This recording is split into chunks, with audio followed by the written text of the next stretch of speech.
Have you ever been afraid for your life? Have you ever had true, genuine fear, the type that makes your legs shake and buckle? I'm talking beyond fight or flight, to the point where you will surrender, give up, and embrace death. True fear is something very few can manipulate, and dragons are one of the few who can. And the ones that are the best at doing so are the red dragons. Fire dragons, flame worms, whatever you wish to call them. They are known and feared for being the strongest of the chromatic dragons, powerful even amongst a powerful kin, and they are rightly feared, for they are arrogant tyrants and overlords. Arrogant being the key word, as red dragons covet status above all others, to the point where they look down on every other species of dragons, even including other chromatics, viewing themselves as the top of the pecking order, and they nearly are. Would it not be for other higher beings who rarely interact with this world, red dragons would be the top of the food chain. Status is everything to them. They will burn, maim, and destroy whole cities just to preserve their name. This is in fact the worst problem with red dragons. See, they're usually quite isolated, dwelling up on their mountainous peaks, but if they hear that a neighbouring red dragon burned down a village, well, they would have to burn down a town in response, making the first one have to burn down a whole city, in an endless cycle of one-upping each other, usually resulting in someone having to deal with them, as they cause way too much terror. But that is easier said than done, as they are ferocious, cunning, and intelligent beasts with natural spellcasting abilities, all usually linked to their fiery nature. It is for this reason that they are unnecessarily hostile, to the point where they might just attack anyone they see, and not even attempt diplomacy, especially when it comes to parties of adventurers and unwanted humanoids.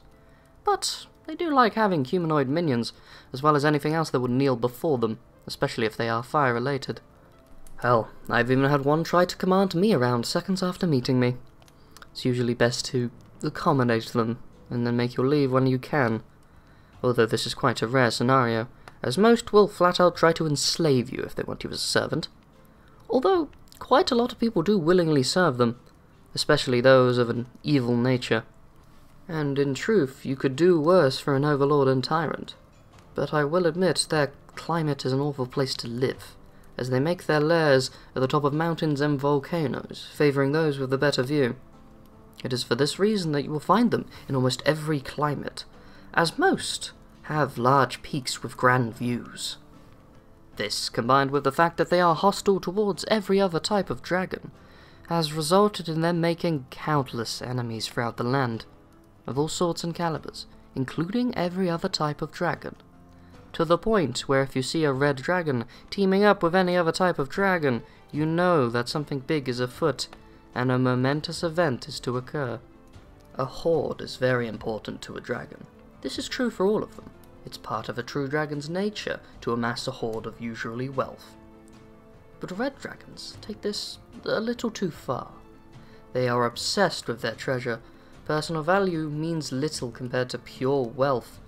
Gold and red gems is what matters the most to them, and you will find abundance of all of these in their hoards, to the point where they actually prefer gold over platinum for its sheen and prestige as the most common but demanded metal. Something everyone wants, and so they must have it. And of course red gems for their fiery nature and style.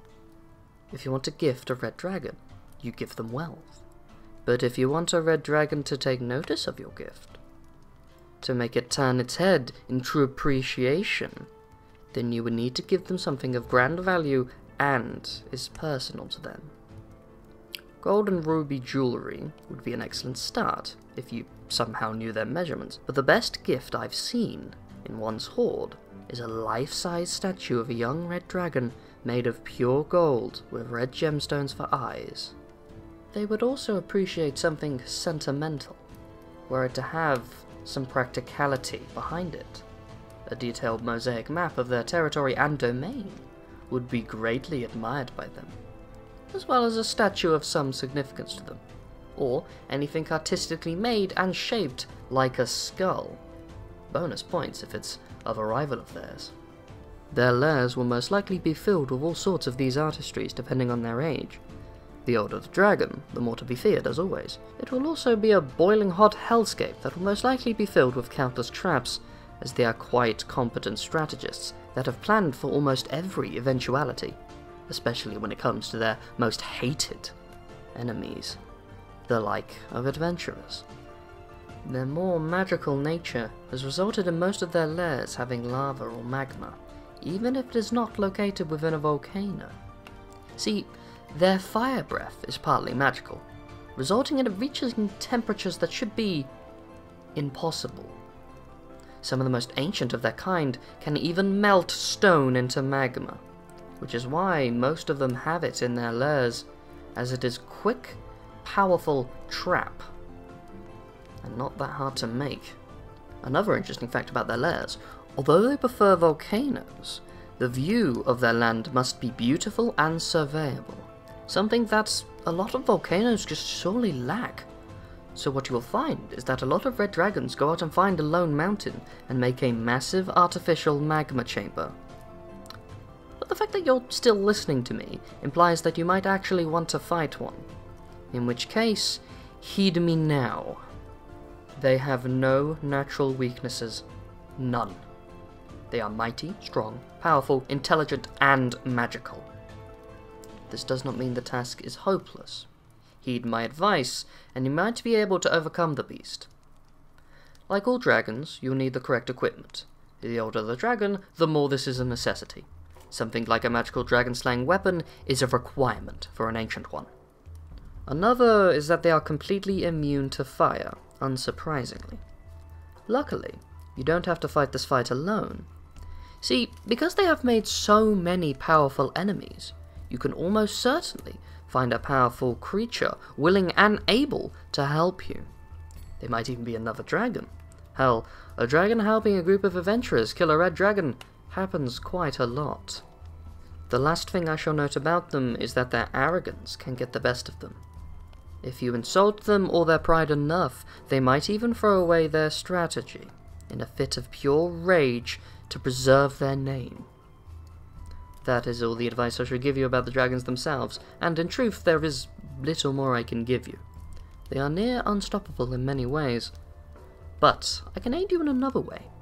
I can tell you what sort of minions they tend to keep. See, most have servants for all sorts of reasons. Some may act as informants, messengers, or spies, others as bodyguards, knights, or even a standing army. Their preference is usually for evil humanoids of all creeds and nature, as they usually demand horrid acts of their servants, something good-hearted people just aren't willing to do, and the dragon knows this, so it rarely bothers with recruiting them. While most chromatic dragons take the likes of kobolds of their colour as their minions, as well as any dragonborn in Lisbon should they be able to find any, red dragons have also been known to take on orcs, goblinoids, and even tieflings should they be willing. Although, willingness has little to do with it, as if they refuse to serve a red dragon, then their communities will be burned to the ground. But considering how old some of them can live, it might be generations where a group has served this one dragon, making freeing them of their unhealthy relationship with their overlord near impossible. So if this is the case, you should rarely bother. Killing them would be a better mercy. As awful as it is to say, there is no helping some people. They don't just have humanoids that follow them though.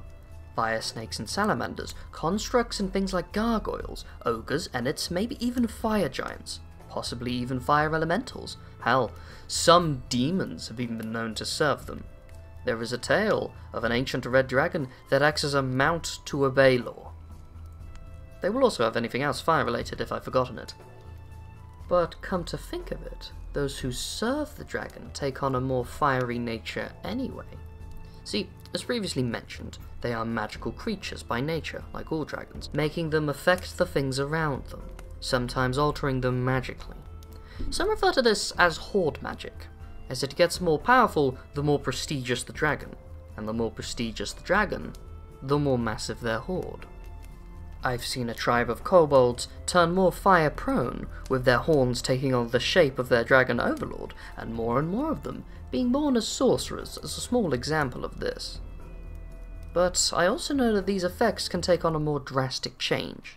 See, their lairs don't only change around them, but whatever they view as their domain and territory, changing the nearby region as a whole. This can be small things, such as wildfires being more frequent, and all sources of natural water being way more warmer than they should be. But this could also be much more drastically worse for the land, such as deforestation, arid, explosive volcanic fissures throughout the land, earthquakes shaking constantly, and sometimes even portals to the very plane of fire itself, opening up abruptly. And they can cast spells should they wish to, as most dragons are indeed sorcerers in nature, with some of them being able to animate their very breath, or even shapeshift. However, I find very few red dragons actually use the latter, as most reds attempt to not hide their nature. They would rather flaunt it to all around them. Then there is of course their fire breath, which is partly physical, as it comes from a gland within their body, but also partly magical, amplifying its fire even more. But bizarrely, sometimes they will hesitate to use it, as their greed is ever present, resulting in them sometimes not using it if they think the person they are fighting has some good loot on them. If a highly powerful group of adventurers were to try and hunt a dragon, it might hesitate to breathe fire in fear that it might destroy the party's loot. Greed overtakes a lot of their thoughts, actually, to the point where you could almost class it as a weakness, but they would not risk their life for some petty loot before them. They would, however, risk their life for their hoard, as that is the only bit of wealth they will actually endanger their lives for, as it matters more to them than anything else. You may have actually had a thought at some point. If they are so antisocial creatures, how do they even breed in the first place? Well, that's an interesting and partly sad question. See, red dragons, to put it bluntly, are lousy parents. And when it comes to pairing and relationships, it's all about status, like a bizarre form of corrupted nobility. What usually happens is a younger female will approach an older male, as the male will have a boost of reputation for having a female approach them, and the female will have a boost in reputation for having a partner greater in age than them. There are of course exceptions to this, as for everything, but it should be noted that the females always get the final say in their partner. And unlike most dragons, reds don't often fight over mates, as love and emotion have little to do with it. And if a female picks one male over another, it's usually because the first is stronger, and the second will know it, so it won't rival them in any way. As there is no loss to reputation should they be ignored, but a lot of loss should the challenger lose. And most of these types of fights are indeed to the death, so it's not really worth the risk. But once a pair is made, they will have a small clutch of eggs. The female will protect them, and the male will leave immediately. I should also note that if the female's life is in danger while she's looking over the eggs, she will leave them immediately. As previously mentioned, they are terrible parents, but once the eggs do hatch, the female will leave them to fend for themselves, and they are cast out alone. Another thing that is unique to red dragons is sometimes other dragons will raise the young of others, but reds will never do this. The older ones don't want to make a new rival, and the wormlings never want to admit that they need help. This also goes for other types of dragons as well. But I should also note that all of this is their natural nature, but can be overcome depending on their upbringing. Say, if another type of dragon, maybe even a giant, possibly even an adventurer, should raise them instead. They would have a lot of hurdles before them, of course, but I have seen it happen. In fact, I have met a party that rode on the back of a red dragon. They raised it as a hatchling, and even though he outlived them, he greatly admired them, and follows in their footsteps still. Valstoris is his name, and he acts like any other adventurer would, to the point where he even acts as the mount to whole parties. He also does this really annoying thing where he flaps his wings again and again when he's talking to you, as if something was stuck in them. I don't like him personally, but I have to admire the path he chose. But I think I've said enough about red dragons for now. I have other things I should be attending to, so I should really get back to work. Thank you for listening to my tales. I'm the Ashspawn. Feel free to leave a like, comment, or even subscribe. It would really mean a lot to me. But till next we meet, fellow traveller, have a good day.